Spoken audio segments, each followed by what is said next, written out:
So I guess you want to know, did I actually make any money? Welcome to you, my name's Dale and this is Dale's Addiction. Today I wanted to share with you the outcome of my recent vlog sale. A lot of the time in the YouTube community we talk about investment bags and resale value, and well, I've put a spreadsheet together because I actually wanted to see what my net loss or gain was from selling the pieces that I sold.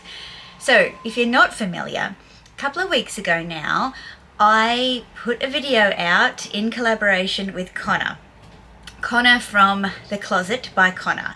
He has a consignment business called Conrad's Closet. I'll put his Instagram handle here.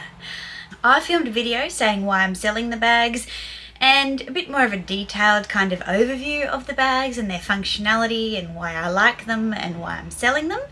And then I collaborated with Connor and he consigned the bags.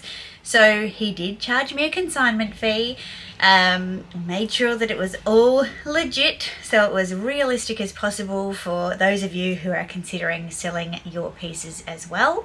He posted the bags for sale on his Instagram stories on the same day as I posted the video, and within just over a week all of the pieces were sold. I'm really happy to tell you that it was a sold out vlog sale, which is fantastic because I know a lot of the time that is not the case. It takes a long time. So I kept a spreadsheet, and in the spreadsheet I have listed for each of the pieces what the original retail price was, what I bought it for if that was different, if I bought it pre-loved, what value had kind of accumulated in that piece due to price increases and the change of market value, what I sold it for, and the net outcome, whether that was a profit or loss, and that includes the deduction of the consignment fee. Connor's fee was 10% or $500 cap. Now in my sale I had 2 Chanel pieces, 2 Louis Vuitton pieces, a Prada, a Valentino and a Fendi. I'll start with the seasonal pieces first because I think these ones are the ones that people are most frightened of buying because they're worried about resale value, etc. So the Valentino Mini Rockstud bag. This bag I purchased back in 2018 for 2,335 Australian dollars.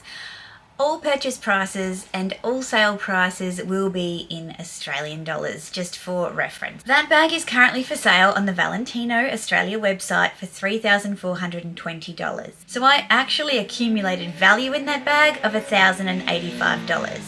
Now, the way I look at that is because my ability to increase the sales price based on that price difference of over $1,000 means that the impact of selling a seasonal piece is a lot less over time than it would have been if I sold it within the same year. I sold that bag for $1,800, resulting in a loss of $715. Now, to own that bag for 4 years, to wear it very occasionally, not very many times at all, for a luxury piece, and to lose $715, including the consignment fee, I don't think that's too bad for a seasonal piece. I think a lot of people might think that it would be a lot more. And I guess my thinking around that is it will be a lot more if you buy and sell a seasonal piece within a shorter period of time.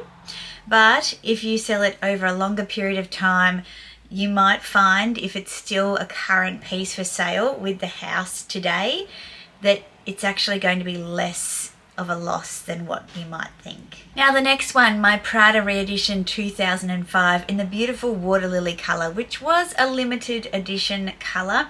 I did see it on the Prada website though. It's always sold out, so I'm not sure if that means that they're just not going to relist it, or you know, they do restock it, but it sells out quickly. Who knows? So I bought that piece back in 2020 for $2,650. It's currently listed on the Prada Australia website for $3,350. So that piece again increased by $700. Now I sold it for $1,600. Perhaps I could have sold it for a little more, but I didn't think that a seasonal piece and a seasonal colour like that would have held much value. So it turns out that I actually lost $1,210 on that bag. And that's total with the consignment fee. So I guess one thing that you might want to look at if you are selling pieces that are kind of under the $5,000 mark is whether or not you need to enlist the help of consigners. For me, it was purely about reach and time, and not wanting to have to deal directly with people because it's a lot, especially when you're not really efficient at it, because it's not something that you do as a job. It takes a lot of time. So you will lose, a good percentage of what you make on those pieces, and you can reduce that if you do decide to sell it directly. But then it's on you to agree to terms, receive the money, make sure that you send the piece, make sure the piece is received, make sure the person is happy with it, and deal with everything else. So for me, it was worth. I probably could have reduced that loss a little bit had I not consigned these cheaper items. Okay, so we'll move on to the Louis Vuitton pieces now.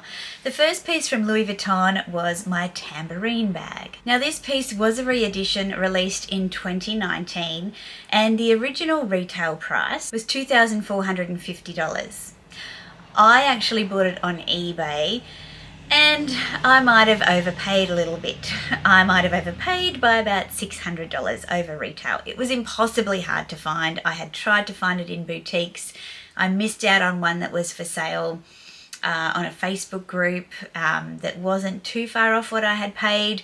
And for me, I thought because it was so hard to find, it would absolutely, definitely be worth paying over retail for, because the stores were not getting it in. And my sales associate at the store is also the store manager now. So I'm thinking, well, if she can't get it, nobody can. So I paid $3,100 for that bag. The bag was sold for $1,845, and in total I lost $1,440. But if I'd have paid retail for that, it would have been a fair bit less. And then if I hadn't consigned, it would have been less than that again. So, there are ways to make these figures look better. But I guess the lesson for me in this one is, before you pay over retail, make sure it's something that you really want. Now, my Louis Vuitton Clapton bag, so many people were so sentimental about that bag, because it was my ultimate travel bag, and to make the statement that it was better than a Pochette Métis was a big statement to make, especially because there are a lot of Pochette Métis lovers out there. So I purchased that bag in 2018, and I purchased it for $2,690 from the boutique. I sold the bag for $2,495, and so I lost $195 on the value of the bag plus consignment. So in total, I lost $445, which I don't think is too bad for a bag that I had for 4 years. So far, 4 seasonal bags and 4 losses.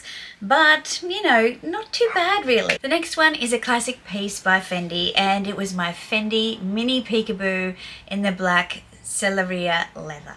Now this bag I purchased in 2020, the year I went mad for Fendi, and it hasn't really calmed down since. The Fendi mini Peekaboo I purchased for $5,900, and it actually had an $800 price increase during the time that I've owned it. So the current recommended retail is $6,700. I sold the bag for $500. No, I didn't. It was $5,000.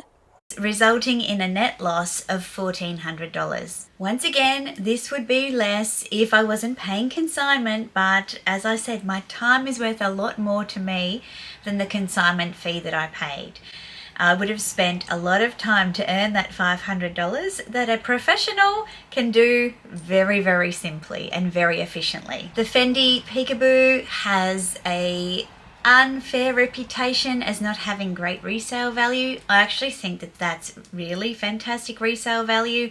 Realistically, without paying consignment, I would have lost $900 on a bag that was 2 years old. So I actually think that that's pretty good. I don't think that that is bad to the extent that Fendi gets the reputation it does for resale value. But granted, it was the Selleria option. It's a much higher end option than the Napa leather or calf leather pieces. And finally, we're at Chanel. The first piece that I was selling was my Chanel Grand Shopper Tote, the GST. Now, this bag was a 2016 release. I purchased it in 2018 for $3,600, and the retail price on it was a fair bit more than that. I sold it for $3,800 because prices are pretty good for GSTs in great condition at the moment. If you look at just what I paid versus what I sold it for and consignment, I broke even. Well, not really. I was down $180.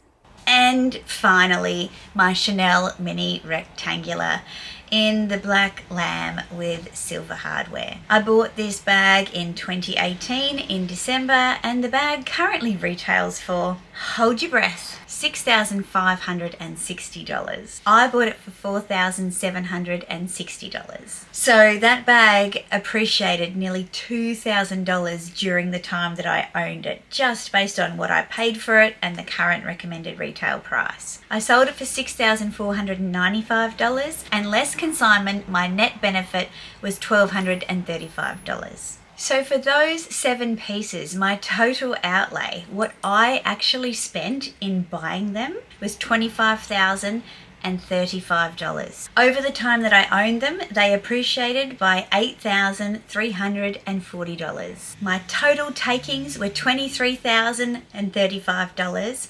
resulting in a net loss of $3,354 for 7 bags owned over a period of 4 years. I don't think that's too bad.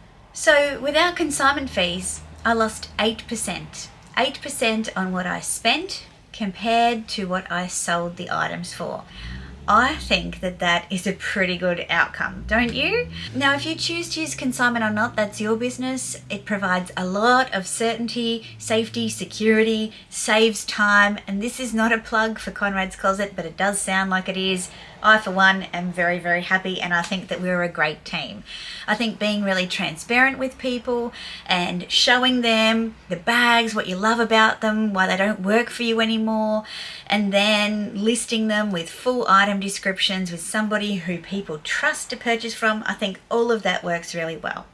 So Connor's fee structure was 10% per piece, and for any piece 5,000 and over, it was capped at $500.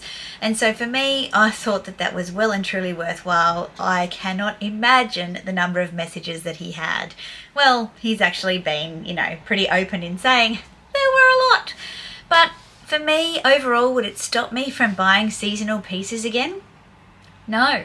And even though the 2 probably most successful pieces out of this sale were the Chanel GST and the Chanel Mini Rectangular, I am starting to really stop buying those kind of classic pieces. They just don't work for me.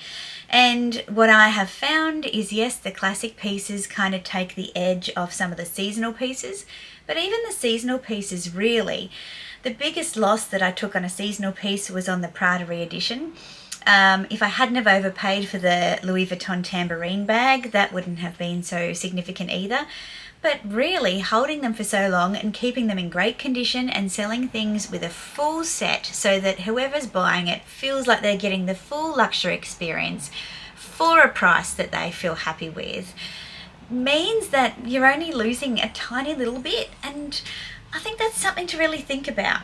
Autumn Beckman did a video recently about the bags that have been her best purchases, and she kind of landed it for me, and I'm going to do that video, Autumn, in saying her best purchases are the ones that make her feel so happy, because they're the ones that she considered and ummed and ahed about and bought them anyway because they make her happy.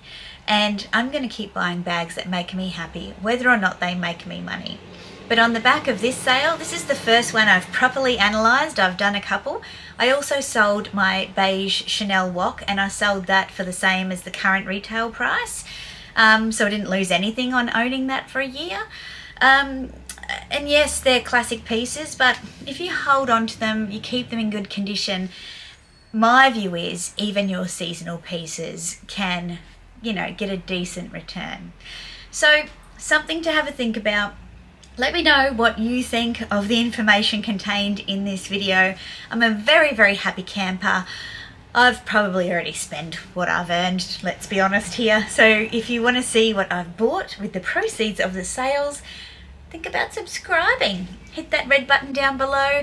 Give this video a thumbs up if you've enjoyed it and it's been informative for you. And check me out on Instagram at Dales_addiction. I put out videos on Wednesdays and Sundays, sometimes some extras. I'd love to see you back here. Until then, ciao.